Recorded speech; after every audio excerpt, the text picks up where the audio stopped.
We're live. Okay, great. Hello, everybody. It's a windy day at the garden, so there might be some sound issues, so forgive those. Turn your volume up really high if you want. I'm Ellena, and are we at 12:30? Well, let's see.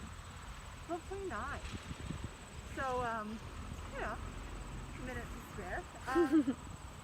We are at the Giving Garden at Grovewood Northampton Community Garden, and I'm with Megan. Hey everyone. And we're here. I'm wearing a sweater today, which is kind of absurd. It's a little bit hot. I'm probably going to take it off soon, but and it was like 90 degrees yesterday and the day before, which is crazy. So here we are, back to some fall carrots up here, and some sections of fall carrots, some buckwheat cover crop. And we have the sprinklers going actually on our new fall seeds that we planted. We have some little bok choy and lettuces and radish and different direct seeded crops that we're trying to get soaked into the ground a little bit so that they can germinate. Very cool. Then you can see the sunflowers behind me. I don't know if you can see that far away, but Yeah. we've got this Beautiful. nice wash of yellow going. I think last time I talked about the yellows and the purples colors, and so that continues. And we're definitely at this point of transition in the seasons where lots of plants. We're at this point of transition where like lots of plants are fading out. New plants are fading in. Fall crops are the carrots are growing, they're established, the beets, and then these other small greens are growing, and it definitely seems like it's like a changing of the guard. And the tomatoes they were really rolling in, and now I finally see them kind of dropping down. And we only had like 4 buckets of tomatoes this morning instead of like 8 to harvest. So, as always, I want to acknowledge this land being stewarded for thousands of years before us by the Nonotuck people and by the Nipmuc and Pecumtuck tribes that were here in the Connecticut River Valley. And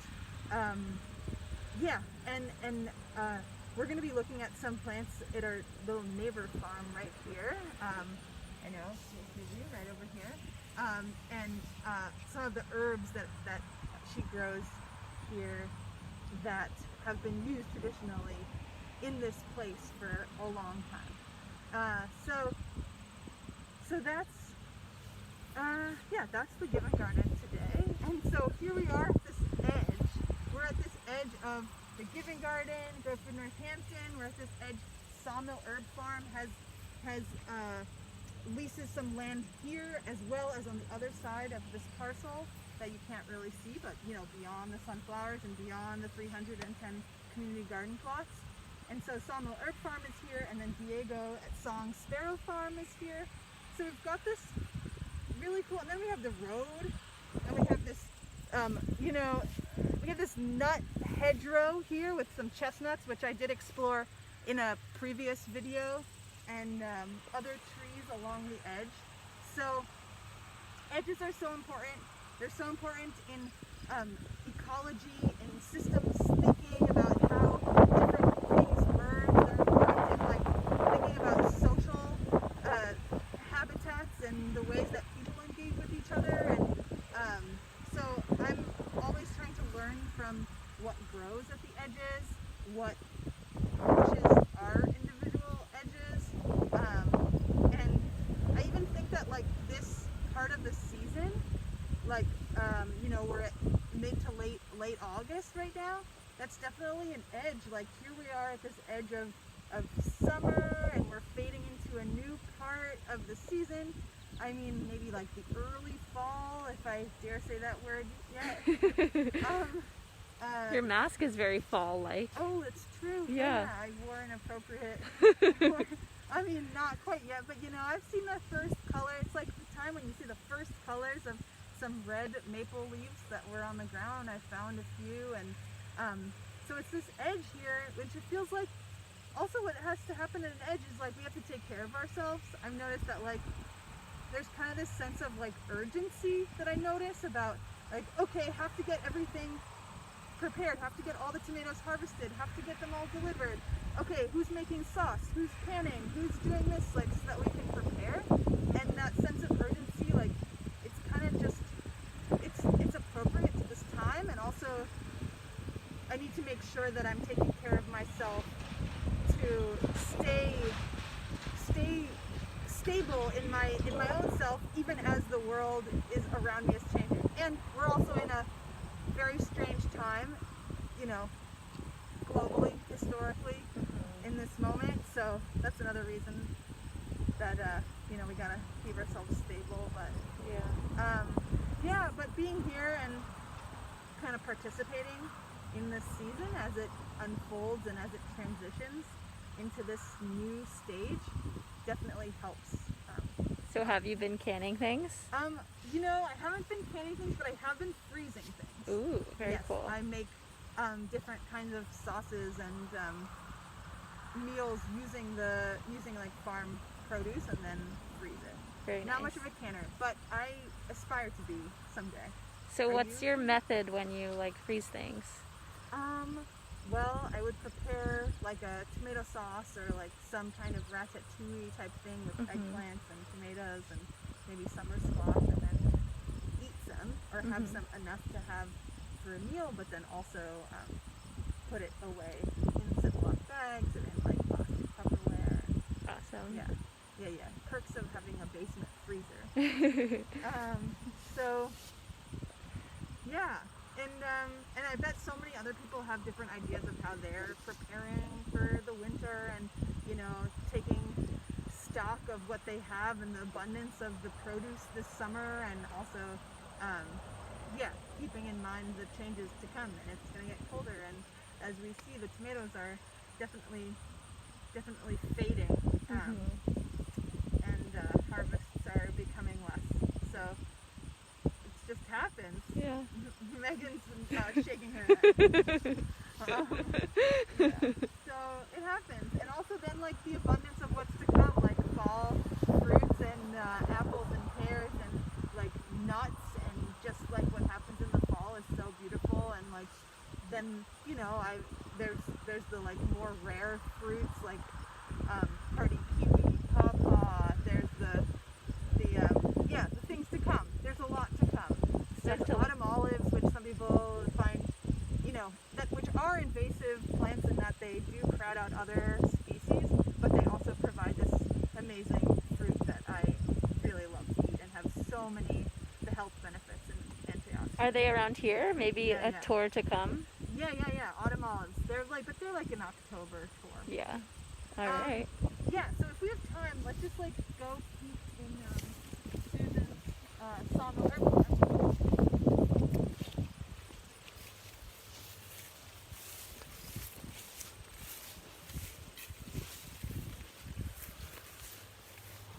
All right.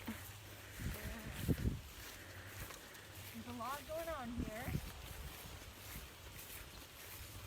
So there's a lot going on here, and you don't have time to get into all of these plants, but there are so many here that have their own unique story and medicinal properties, and like lots of like a wash of color. You can't quite maybe see it on the video, but okay. But this plant, I wanted to just do a little portrait of. Maybe someone knows what this plant is. Does anyone know? Beautiful, strange catkin inflorescence. Very So this geometric. yes, this is the flower. These are hops, and hops are a vine.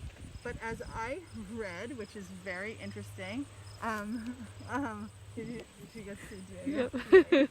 Diego Songstro Farm. So maybe we'll visit him another time.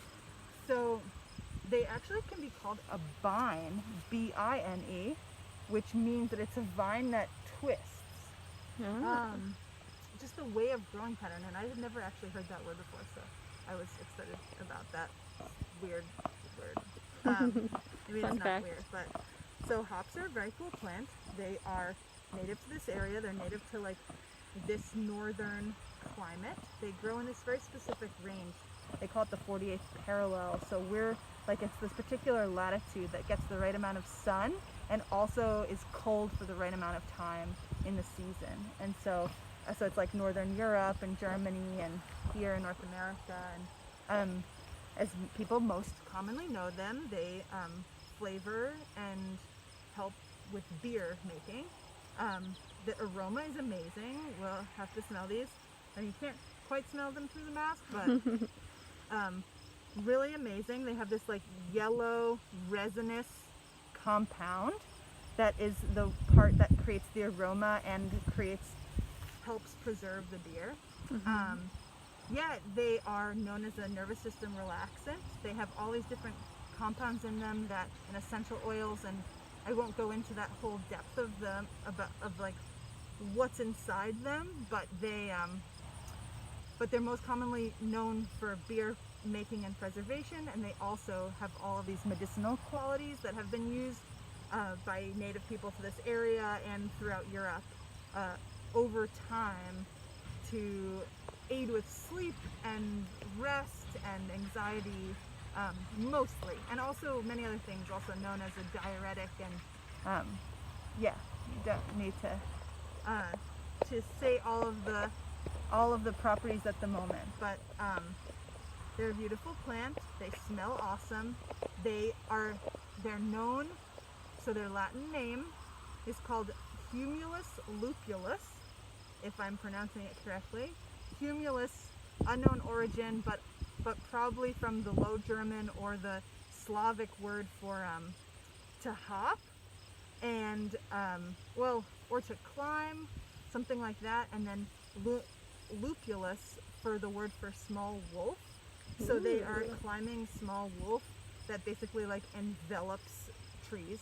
They were known as like the willow wolf or something. They like enveloped willow trees and will take over. And Megan, you were saying that you have experience with that. Yeah, took over my whole garden at home. We had to get rid of them, but we gave them to a friend who has use for them. Cool. So Yeah. they live on. And so now's the time of harvest, and they're just like they just smell amazing. They smell like very fresh and aromatic. So Lovely.